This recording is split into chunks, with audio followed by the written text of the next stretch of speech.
He is the enduring one, Atlas. He was punished to hold up the sky by Zeus after the Titanomachy.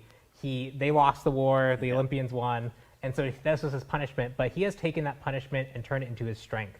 Through the millennia and during this whole punishment, he's learned to control and contain the sky, as well as kind of have a mastery over burden itself. So in his kit, you're going to see him use the astrolabe that contains the sky.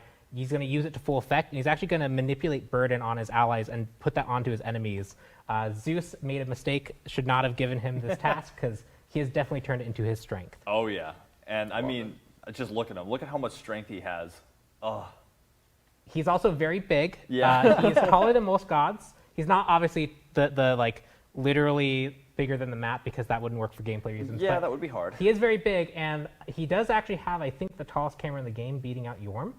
Oh, yeah? Yeah, because he needs to be able to see over that astrolabe. Right, so. I guess so. So he does have the tallest camera, I believe, as well, which is pretty cool. Yeah, he looks like he is wielding that burden as a mighty weapon. So that's horrifying and also really cool to look at. So, all right, we talked about how cool he is. I can't hold it any longer. Let's check him out in game. Yeah. Oh, he looks so cool. That's so awesome. All right, show him off. Show us everything. Mm-hmm. Okay, let's just run through every ability. Oh, that's so great. Nice. Oh, what happened to Odin? Feel the weight of the world. And there's the Sky Laser. So he did a lot of stuff there. Oh yeah, so many things to go over. So let's just start off with the basic attack. So how's the basic attack work with Atlas? So Atlas's standard basic attack is actually just a standard melee chain. You can see there he does an initial hit, another initial hit, and then a cleave. These initial hits are actually slower. They're all 1.25, both swing time and damage. So he actually doesn't have a standard one attack ever at any point.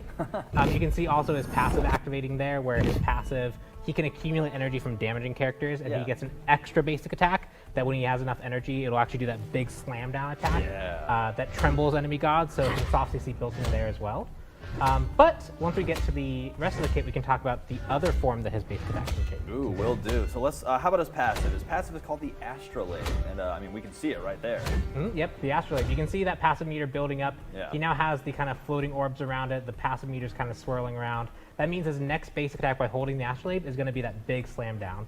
This does bonus flat damage that scales off your level, as well as trembles enemy gods who are in there. That is so cool.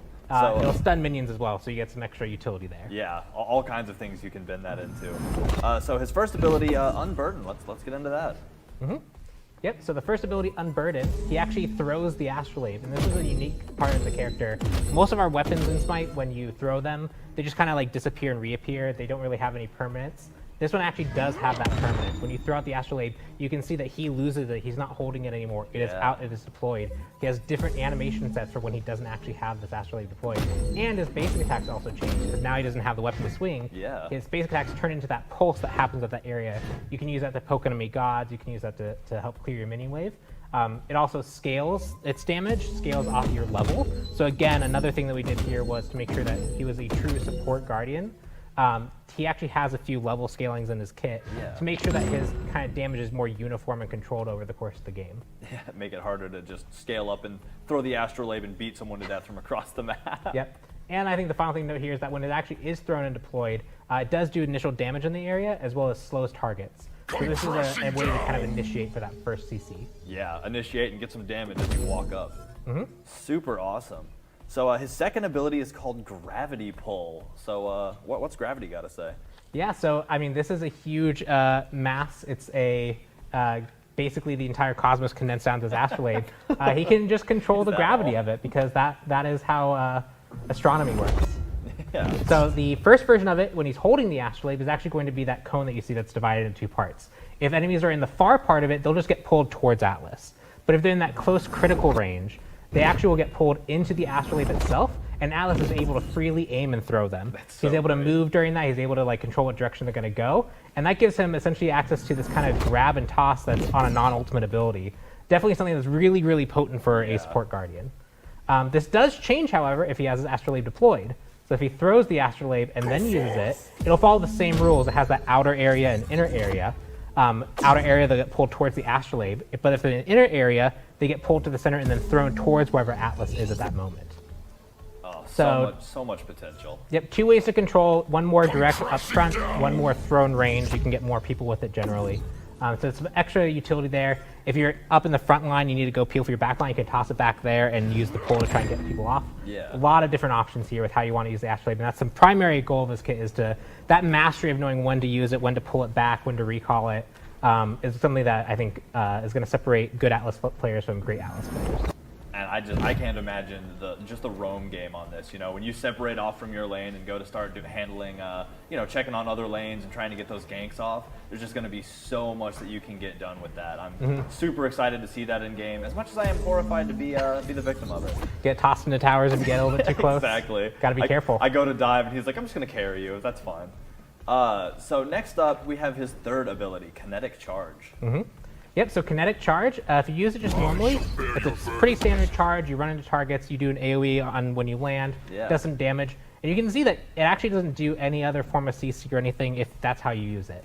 But it does interact with your allies. So if you were to set that circle around you, if you have allies get passed through there when you're charging, you actually take burdens from them. You'll cleanse them of any movement speed slows they have at that moment and give them a movement speed burst.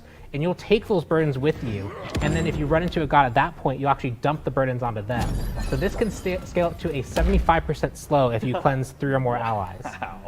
Very potent, really great initiate, especially to get your team to follow you into a fight. Yeah. But you can also use it defensively to make sure that someone's slowed. You can kind of cleanse that slow off them and help them get away. Yeah, another good peel thing. They slow your hunter. You just run past, take that slow away, drop it on their hunter, then turn it down. And this is another thing that we're talking about with making him that kind of true support guardian. Yeah. If you use this maybe like a solo lane or a jungle where it's just coming out from the jungle, you actually don't have access to that slow. You need an ally nearby you to gain access to that form of CC. Yeah, I'm just imagining, like you said, like team fight's about to start, you're standing third in line, you barrel past everybody, get all of that, all of those stacks, hit the first person, it's a slow, the battle has begun. Absolutely wonderful. Now finally, and I mean we got to see it once, but I feel like there's so much to talk about with the ultimate Gamma Ray Burst. Yep, so he kind of controls the skies and the cosmos. It's kind of his domain. He's learned to control it over the last time. He can call down a gamma ray burst from the sky.